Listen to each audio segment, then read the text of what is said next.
Well, thank you all very much, and I'm going to be brief because we have another panel here. But let me thank you too for a whole bunch of recommendations. I mean, there are a lot of things that you've laid out on the table that not only the United States but the international community can pursue. That hopefully will pressure the authorities in Syria to to accede to a peaceful democratic transition. Let me just ask you the question, and anyone, all three of you, or any one of you can answer it.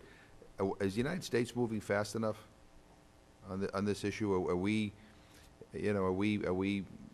implementing policies and using our leverage at an appropriate pace, or do we need to pick up the pace? I'll take a first crack at that. I mean, I think what we've seen is, as we've seen the situation in Syria deteriorate at an accelerating pace, I think, as was noted by Secretary Clinton's remarks yesterday, I do think we are seeing a calibration of public statements that reflect that. However, as I think you've seen in all of our statements, I think what's critical is seeking multilateral cooperation in pressuring the Syrian regime. And from my perspective, the key question is, how do we achieve that? How do we get that? While we may have our European allies on board with us, we really need to work with other critical players, namely Russia, regional powers such as Turkey and Saudi Arabia. And so I think that the Obama administration should be commended for noting and ratcheting up its public remarks with respect to the situation. But we also do need to be working very hard behind the scenes to ensure that we actually are effective in terms of pressuring. Over the last few weeks, there has been a transformation behind the scenes in U.S. Syria policy, a shift in policy, especially the degree to which the swing that we've seen over the last few months from a peace process-based strategy of trying to facilitate a treaty between Israel and Syria to one now focused on human rights in bureaucratic terms has been enormous. Also, I think that there is a bit of the reason why more has not been made public is because of tremendous criticism from Capitol Hill, specifically targeted on Robert Ford in his placement. While I think, as someone who's spent a lot of time in Syria and on Syria over the last decade, I think criticizing U.S. Syria policy is completely fair game. It's something that I've spent a lot of time doing myself. But to focus attention so much on the placement of one man, I think skewed the debate and made perhaps the administration a little bit defensive. But overall, I see the Secretary's statements yesterday combined with Robert Ford's Facebook postings as a step in the right direction. Mr. Chairman, I would concur with Andrew's assessment. The last few weeks have been transformative in U.S. Syria policy. The challenge is that this has lasted for 4 months now. And when you look at U.S. statements and actions against other rogue actors like Ben Ali, Mubarak, Saleh, or Gaddafi, over the last few months, the response vis-a-vis Syria has been much more slow. And of course, part of that, I do believe, is attributed to the fact that the events in Syria shocked so many people, even those of us who have much expertise in Levantine affairs. But exactly as Andrew said, over the last few weeks, the U.S. has absolutely, the administration, excuse me, has absolutely ratcheted up its statements. The statement of Secretary of State Clinton yesterday, I think, was a long time coming, and I'm optimistic at this stage. Tell me a little bit about the opposition. I mean, how unified are they?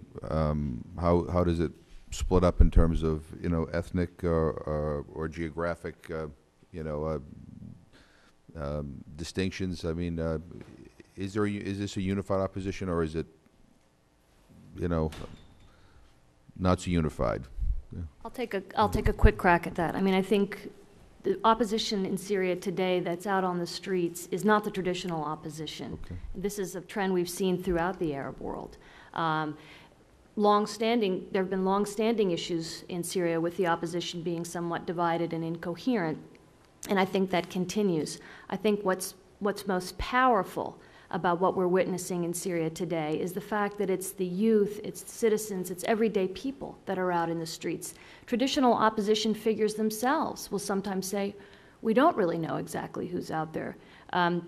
They appear to be organizing better through the local coordination committees and other sort of venues, but I think because of the repression and other things, it's been a very difficult situation for them. But my sense is, and I'll defer to others as well at the table, that we're dealing with an opposition that's diverse, that's still somewhat unorganized, and that very much represents the people in all of its diversity.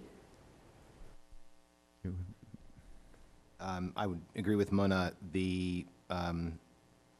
Syria had one of the highest population growth rates in the world in the 1980s and the early 1990s. All of those people are now entering, has led to what they call the youth bulge, a wave of young people that have entered society and changed the demographic makeup of Syria. They're the ones who make up the backbone of the protesters. And there are organizations such as the local coordinating committees, as well as some local leaders as well, who serve as the backbone of the protests. The divisions that you are speaking about and referring to primarily involve the historic divisions and backbiting in the exiled opposition, which has been a tremendous problem for some time. However, I will say that over the last month or so, the exiled opposition has tried a very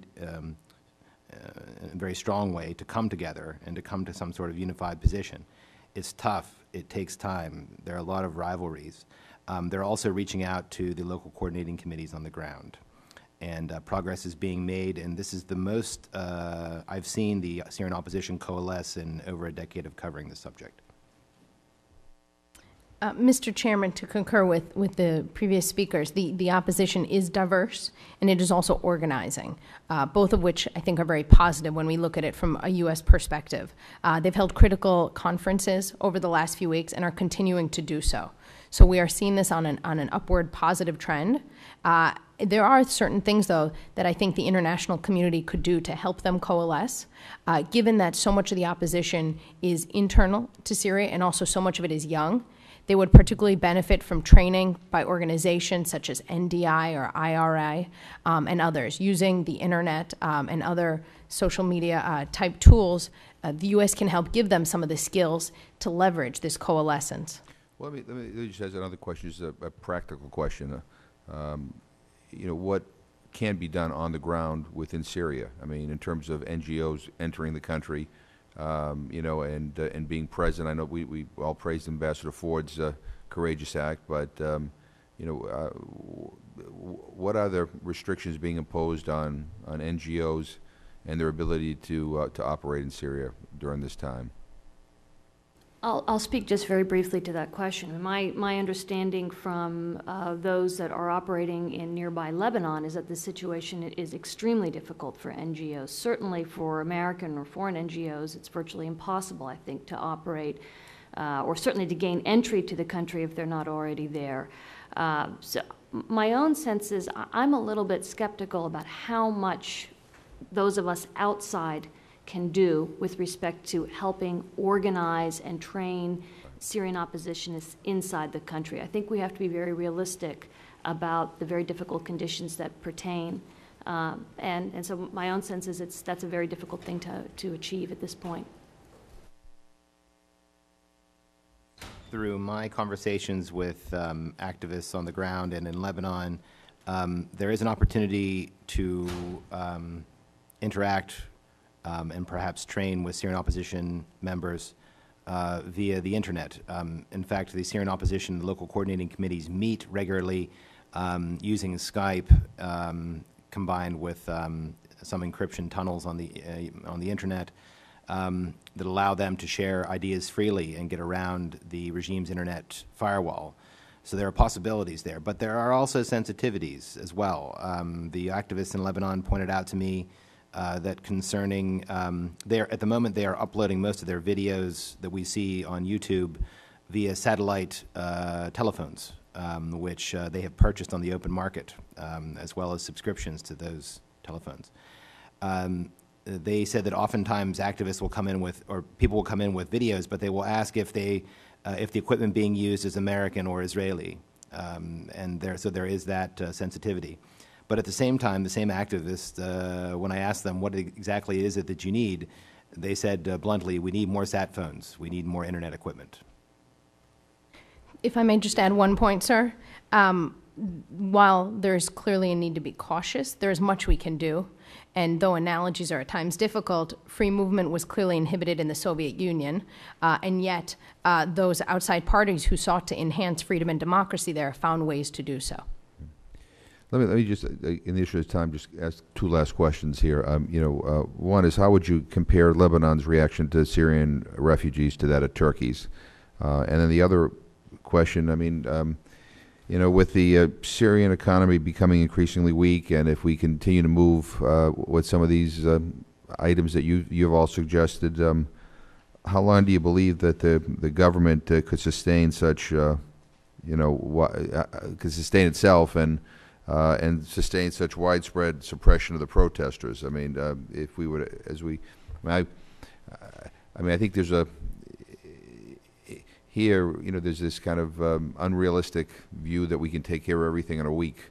If only we did X, Y, and Z, everything would just happen. Sometimes I'm just curious, if we were to implement some of the steps that you all suggested, how long of a protracted struggle do we see here?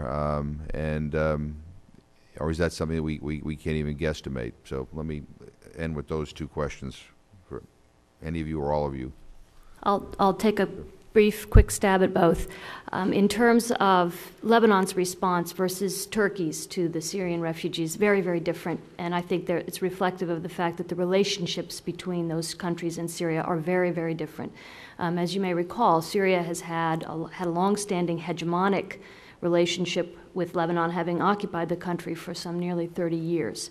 So we've seen tremendous cautiousness on the part of Lebanon, concern amongst Lebanese political actors about potential retribution from Syria. So I think for the most part, you're seeing many of the Lebanese actors keeping their heads down. Syria's traditional allies, such as Hezbollah, have been, I think, caught in a very difficult place, and therefore are also kind of remaining somewhat quiet. I think going forward, I think the concern, again, as I noted earlier in Lebanon, is the potential spillover, destabilizing spillover impact. And I think we're going to need to watch that very closely. I wouldn't pretend to guess how long it would take for these sorts of international economic sanctions and other things to take a real bite out of Syria. I think we've learned, unfortunately, over time that autocratic regimes can be rather long-standing and resilient. That said, I think unlike Iran, for example, Syria does not have vast natural resource wealth.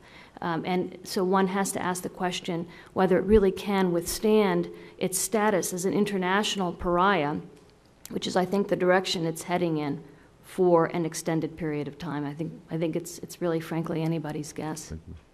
Stabler?